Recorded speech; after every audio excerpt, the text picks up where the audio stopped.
There's shock here tonight in Parkland, Florida. As you can see, a peaceful community about an hour north of Miami. But it's a community tonight that has become the latest to face the scourge of gun violence.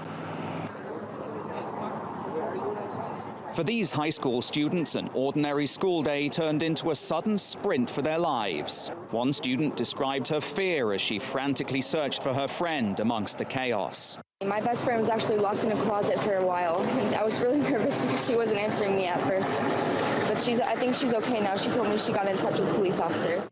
But more than a dozen other students weren't so lucky. Their friends and families left asking a simple question: why? I just hope all the other kids are okay, and oh my God.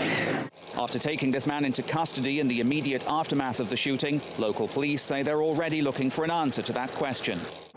He is in custody. We've already began to dissect his websites and the things that social media that he was on, and some of the things that have come to mind are very, very disturbing.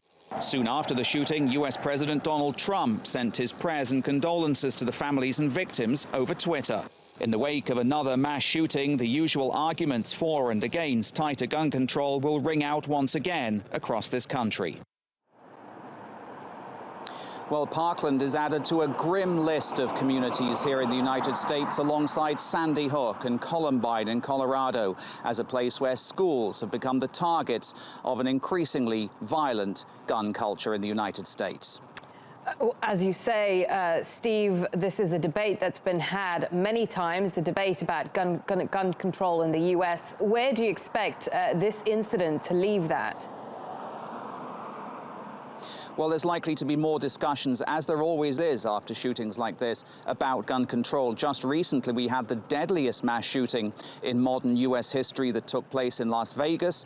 Just before that, we had the Orlando nightclub shooting at the nightclub in Pulse, where nearly 50 people lost their lives. And after each of these, there's usually a discussion amongst lawmakers about what is to be done. After the shooting in Las Vegas, there was some talk about possibly banning bump stocks. Those are the devices that are used to make semi-automatic weapons into automatic weapons. But no progress has been made thus far on that ban. It'll be interesting this time to see whether or not the fact that a school was targeted in this case, this is one of the deadliest mass shootings to take place at a school here in the United States, whether that will have any impact on the gun control debate here in the U.S.